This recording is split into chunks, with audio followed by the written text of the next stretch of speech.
Welcome to the Wealth Stream podcast. The team at Hightower Great Lakes share their insights and passions for empowering their clients to live their best life. In this energetic podcast, we will take you on a journey to help you navigate your financial future, overcome life's challenges to reach your financial goals, and find the financial clarity you've been searching for. Let's explore the downstream impact of your wealth and what it means to you, your family, and your community to live greater. Hello and welcome to the Wealth Stream with Tim Scannell from Hightower Great Lakes. Today, Tim is going to be talking about their family office services and kind of give us an overview of what that looks like. Good morning, Tim. How are you? Good. I'm down in Florida recording today, so it's sunny and warm and life is good. Oh, man, I am jealous because it's sunny here, but not so warm. So, yeah, exactly. I'm assuming you're outside at like a nice table with the breeze blowing through your hair and the sun shining on you right now as you podcast, because I hear lots of birds in the background. And no, I wish also. I'm going to do that afterwards, I hope. Yeah, afterwards. And just get this done. Hurry up, Eric. Let's go. I got a beach to get to, yeah. Right. All right, so family office services. What is this concept? Where do we start today? What are your family office services? Well, typically, I think I've mentioned in the past with other podcasts, we do this formal process where we're gathering, qualitative, quantitative information. We're preparing an analysis, and the end result is a plan that we then monitor and implement and monitor with the client. And oftentimes, it's not overly complicated, meaning that there's not a lot of different businesses or estate planning issues. And also, it's not overly complicated in the sense that most times, one or both of the spouses that we're working with, the husband and wife, let's say, they're qualified and interested and want to partner with us. So, so most of our plans are pretty straightforward, but sometimes we meet with a client where things are very complicated, and or one of the family members, or there are no real key family members who want to or are able to really partner with us to make sure that the plan is being implemented, monitored, and completed. So in those instances, and I can kind of walk through some examples, we typically use our family office services. Got it. Yeah, that'd be great if you had a couple examples to give us that true picture. Sure. So one example is I had a client who was the second generation business owner, entrepreneur, very, very involved in the day-to-day. So when working with him, there was really no, we were the advisor, we were the partner, we collaborated constantly. But then due to a sudden death where he passed away, really the spouse had not ever been that active in it and in the business. And they also had other real estate partnerships and other investments outside the business. And the other part is the kids, the children were older, different locations around the country, and not active in the business. And so that was a situation where we really needed to kind of very quickly, to protect his spouse, to protect his kids and the wealth, implement a couple of more complicated or more advanced family office type services. Yeah, those sudden changes in a plan altogether can be, either A, devastating, or B, unknown, right? There's a lot of unknowns that are happening right there, and it's got to have a pretty quick timeline. I don't want to say deadline because that's morbid, but truly it has a pretty rapid timeline that things need to get done. So how does family office services as a whole, how do you handle those types of things? Well, so in a case like that, that's atypical, or it's not normal, where we really, like you said, have to get in there quickly. And fortunately, we had been working with the family for a while, so we had a feel for where everything was, but we're really going in there and spending, 8-10 hours a day for a week, in this case, about a week and a half, really to organize the balance sheet, coordinate, cash flow. There's multiple checkbooks. You can imagine there's different checkbooks for each entity. There's different tax reports. Also, there's multiple advisors. There's, in this case, there was a team of the CFO and other CPAs that worked with the business, but they kept outside interests separate. So there's a lot of coordination there. So that was a case where we really had to, I don't want to say an emergency, but we had to really move in there quickly.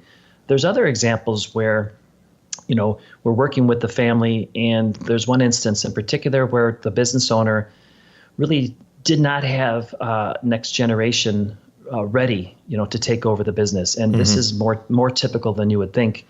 But we have a lot more time in this case to set up the family office type services. And in this case, the specific goal was, educating some of the next generation and hopefully recruiting some of the next generation kids and grandkids to get interested in the business to, participate in the succession plan. So that's a completely different example with completely different goals.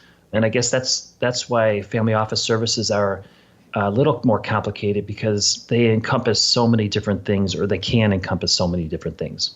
And how long does that typically, I don't want to say typically, but when you have a situation like that where you have the next generation or even the third generation, when you're talking about grandkids, getting them interested in the business, getting them involved in the business, getting them to the point where they are ready to transition that business over to themselves from the grandparents or whoever started the company originally, what are we looking at as far as a timeline for that to happen successfully?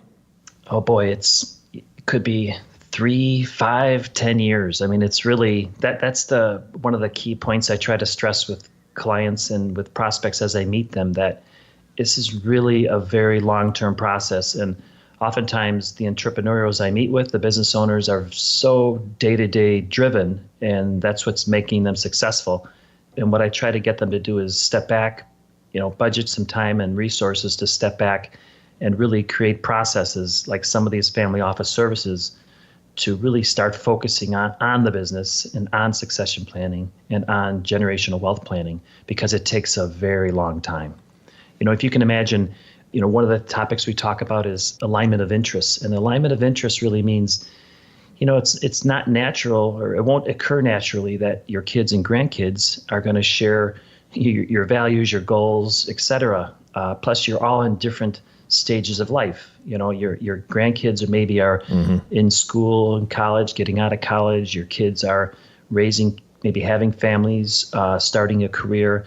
Whereas if you're close to exiting a business and you're in your 60s, let's say, your stage of life is really, how do I transition this asset, this great business I've grown, into something that can protect me, protect my family, protect my favorite charities, really for generations. So alignment of interest is one of the things we focus on when we're trying to create some of these processes. Yeah, absolutely. We've talked a lot about fishing on this podcast because you have a lot of great analogies that go with that. And as you were talking, I was kind of thinking about that with getting that next generation ready. I remember when my dad would take me fishing, I'd be 10, 11, 12 years old. And he'd been fishing for decades, of course, at that point. And we'd be on a lake and he's casting and he's doing a great job fishing. And I would be fishing and then I'd get bored and then the pole goes in the boat and I'm playing with a sandwich or I'm playing with the water with my fingers or whatever, right? I just was distracted and I didn't have the discipline. I didn't have the skill set. I didn't have the ability to drop that lure right next to the lily pads where it needed to be and get the bass's attention and all that. And I kind of think about that as somebody who's got a business they've formed over all these years and all the intricacies, all the little different skills that they've had to learn, and then trying to pass that to the next generation. Are they ready for that? And how long is it going to take them? So when you give that timeline and the things that you're talking about focusing on, that makes perfect sense because maybe they're just not ready. Maybe they will get ready. And that time frame can be a huge, difference depending on maturity and all those things. So what else do you focus on to help that happen? Well, I mean, what you mentioned was really a key, because if you think about it, let's say a business owner who has created this thing and worked so hard to do it, maybe their kids have seen how much effort and time went into it. Maybe some of their kids have worked in the business, so they understand how it works. But it's impossible really for the next generation, the grandkids who ultimately will receive some of that wealth from the business. It's impossible for them to really understand unless they have opportunities to connect and share those stories. And if those stories could be, like you said, on a fishing boat, those stories could be, just as they get together to do tax preparing or tax preparation and planning. So when we talk about family office services, we have we really focus on opportunities to get them together that can educate and also help transfer or transfer stories and legacy and history, to the next generation. Gotcha. So, for example, we call it kind of a light version of family office services, and the light version is really a couple different things that we can help set up that don't require a lot of formal structures. I think when I talk to people about family office services, they step back a little initially because they think, oh, is this going to be some entity I need to create, a corporate governance, very complicated, and it certainly can be. But the light version is really things as basic as bill pay. If you can imagine, a business owner has probably a controller and a CFO, but if they have outside interests, if they have kids, if they had, and they're trying to fund education for children and grandchildren, they have a lot of different accounts, a lot of different, money's going in many places, and it's often hard to track. So even as simple as us getting in there to structure a bill where we're helping process paying bills, but also more importantly, providing cash flow reports so that they can very easily and quickly pull up a report that says, okay, just like in my business, my CFO gives me this for the business where I know where everything is and they know the numbers. Now I can get these reports very quickly and easily as a result of technology for, what am I spending on the house in Florida? What am I spending at the house, when I fly jets or whatever it is? And then we take that information and we help them determine whether, they're spending too much. They're not, the money will last and how long it'll last. So bill pay is just a simple example. And when we do that, we also get the kids and grandkids involved. So it teaches them, it's kind of an opportunity to teach them about reading balance sheets, reading profit and loss statements, and educating, giving them tools that they'll need down the road. And again, it's a long-term process, but that's just one simple example. Now, you said a light version, and I'm using air quotes here that nobody can see. A light version, right?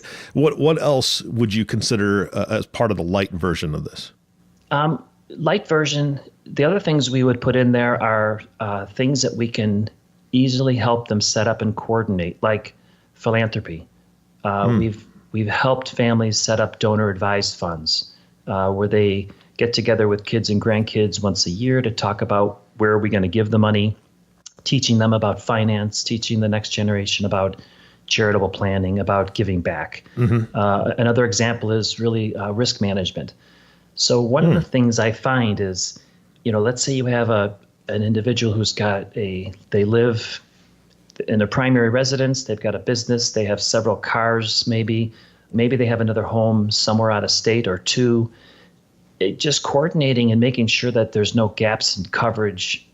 So we track and monitor their property and casualty insurance, for example. We don't issue it. We don't write it. We're not agents, but we coordinate around the country wherever their properties are. If it's in South Carolina, Florida, Arizona, California, Texas, we coordinate with those agents. We bid it out for them and we shop it to make sure it's competitive. And that process makes sure that there's no, something goes unpaid and all of a sudden they have no condo insurance and the condo above you floods and drains down into your condo and all of a sudden you have no coverage, and that's happened. So just simple things like that I call the light version because the processes aren't super complicated, yet we can really come in and add tremendous value very quickly for clients. Yeah, that makes a lot of sense. And moving from the light version, I doubt we call it the heavy version, but what is the next level, if you will? So the next level could include estate planning, where we're really getting involved with their attorneys, their trust officers, and helping coordinate and make sure that all as simple as beneficiaries and ownership structure, but more importantly that these entities are consistent, coordinated, and accomplishing their goals. And when you get into estate planning, a little more advanced part of that is what we call family governance. So there are instances, and we have a few clients that are just very complicated. They have multiple businesses, multiple assets, and just governing that. And then they have family who, maybe not involved in one, but involved in another of the business, located in different parts of the country. So making sure that the family, and this is a focus on the next generations, making sure that the family is prepared, the kids and grandkids, to ultimately receive this wealth. We typically try to set up family governance processes. Now that could be a family meeting once a year, It could be a situation where the grandparents schedule a great trip at a nice resort, and they maybe in the morning, for one of the mornings, they have a 2-3 hour meeting where they talk about, on an agenda, these family governance items. And then the rest of the trip, they're just enjoying themselves and sharing stories, sharing ideas, and just collaborating. The other ones, we actually have done formal family office meetings where we might do that a full day or even a day and a half, just depending on how complicated they are. Yeah, and you've talked about this on previous podcasts, and I would encourage anybody who's interested in those family meetings and how they're structured and kind of what role Tim and his team play to go back and listen to those podcasts, because it's phenomenal. I mean, what they do truly is phenomenal, and it's in my mind, it's groundbreaking for an advisor to be able to do that and execute those with the competency that his office does. So please go back and listen to that. Tim, what other pieces do you have in that advanced folder? So some of the advanced planning items that people may not think about, but we coordinate, and these are ones where we coordinate and outsource. Our primary role is to make sure that it's happening, make sure that it's happening well, that we send out our requests for proposals and making sure that the services are competitive. But things like travel, I have a couple clients where we coordinate. They use private jet services. And there's always a question of, should I own my own private jet, or should I outsource? And then when you purchase hours or jet hours, it's pretty complicated. There's a lot of vendors out there.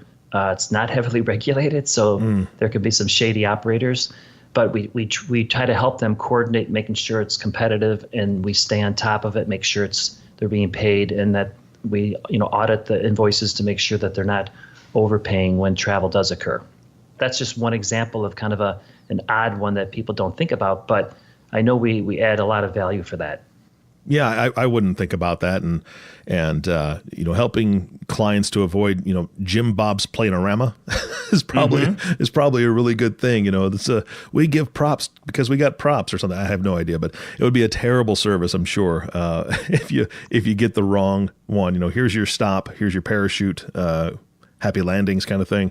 So that's really interesting that you provide that. I hadn't thought about that before. Another one is I'll just use this example of, so families, I've had a situation where families have kids who went off to college and looking for, they're getting out of the college. We've hired contractors who prepare resumes, who screen resumes, who prepare job application essays. When kids leave high school and go into college, it's a super stressful point in their lives, as far as what college I want to get into, et cetera. It's actually, what I have found is it's the same happens when they're looking to get their advanced degree. Let's say they want to apply to med school, MBA school, law school. The essay is critical. The essay is what gets you in or not into the secondary education, university of your choice. And we found that we can add value we found a couple of great writers who can screen and really work with the person to help make sure that their essay gets them in the university. And we've actually seen phenomenal results with that. And again, we don't do it ourselves, but we go out and get those resources. And that's part of our lifelong learning, lifelong education kind of philosophy. Yeah, that is something I never would have thought about. I mean, that is a great touch. And I definitely could use a service like that every once in a while, just for papers that I write. Currently. Everyone can. I mean, I'm a recovering accountant, so I can't write, and I actually outsource all of my writing too. I generate the content, but I have somebody look at it, and it always comes back and sounding better. Yep. Right now, my wife helps me a lot with that, and just say, okay, this is the concept I'm trying to get across. Did I accomplish that, right? Because sometimes I go off into a rabbit hole, and she's like, wow, you can eliminate these 3 pages, and nobody would miss them. I'm like, oh, geez, okay, thanks, honey. Yeah. Exactly. All right. I didn't take that personal, right? Yeah, exactly. That's why we want a third party, because it's either a third party or marriage counseling, so it's one of those things. All right. What else are we going to cover today in the family office services? What else do you want to talk about? Just one other item in the area, what I would call advanced, and I mention it because we're running across it more and more, and that is really helping with aging transitions, we call it. So that could be, helping them really research and select and identify what the best healthcare services, or it could be, making financial decisions about their parents, grandparents, or kids, who have to look for, I guess, not necessarily nursing homes. They don't call them nursing homes anymore, but, living centers. Yes. Just things like that. We're finding that we're offering a lot more research, a lot more help in that area to try and make sure, depending on where they're located, where their parents might be located. So we have clients in Northwest Indiana and in Chicago, but we're doing research down in Texas, Iowa, Florida, just depending on where their parents might be. So there's a lot of need for that nowadays, and we're trying to provide that service too.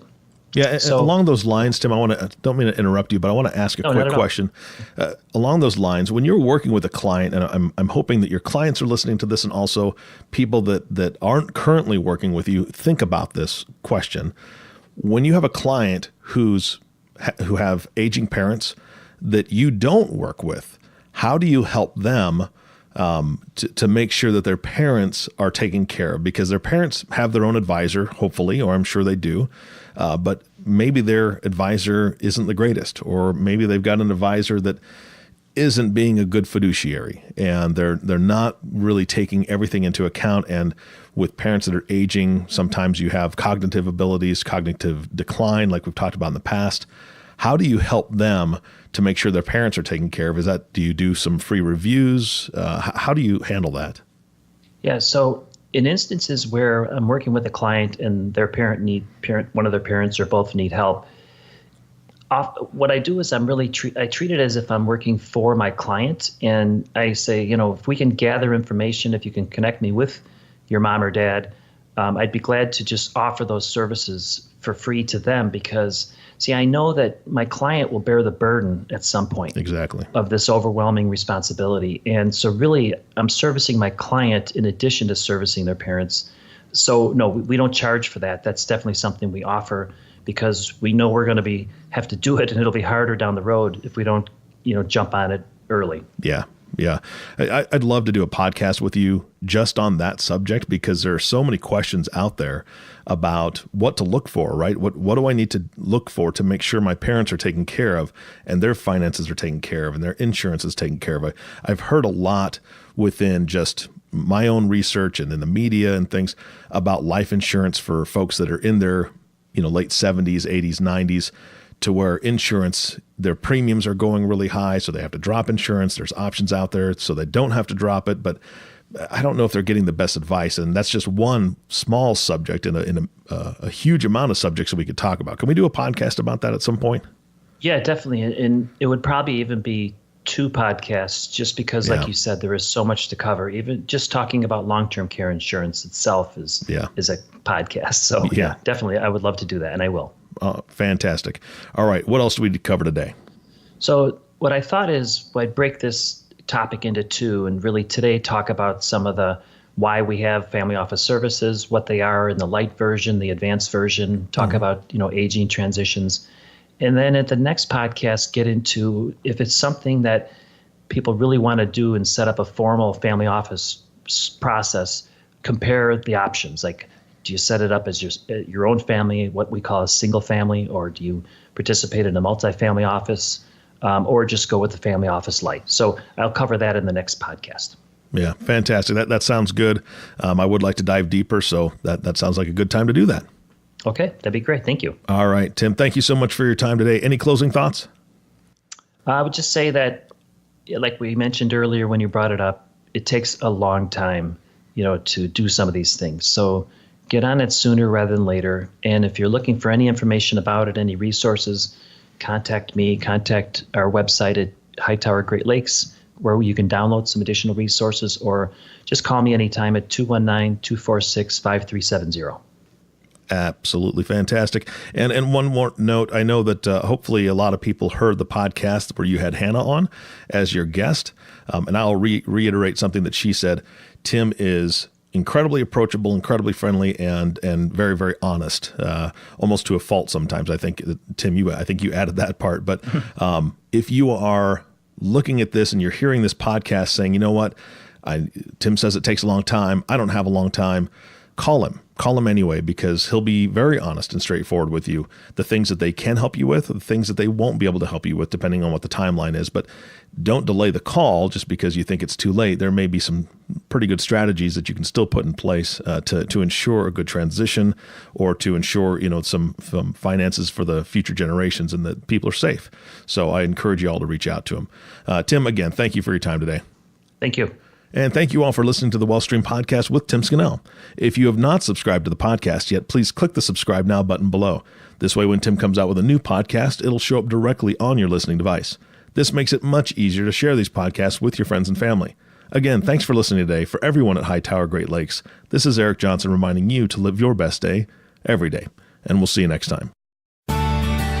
Thank you for listening to the WealthStream Podcast. We hope you gained some valuable insight that you can apply to your life and share with others. Please don't forget to subscribe below to be notified when new episodes become available. And don't forget to live greater. The information covered and posted represents the views and opinions of the guest and does not necessarily represent the views or opinions of Hightower Great Lakes. The content has been made available for informational and educational purposes only. The content is not intended to be a substitute for professional investing advice. Always seek the advice of your financial advisor or other qualified financial service provider with any questions you may have regarding your investment planning. Hightower Great Lakes is a group of investment professionals registered with Hightower Securities, LLC, member FINRA and SIPC, and with Hightower Advisors, LLC, a registered investment advisor with the SEC. Securities are offered through Hightower Securities, LLC. Advisory services are offered through Hightower Advisors, LLC.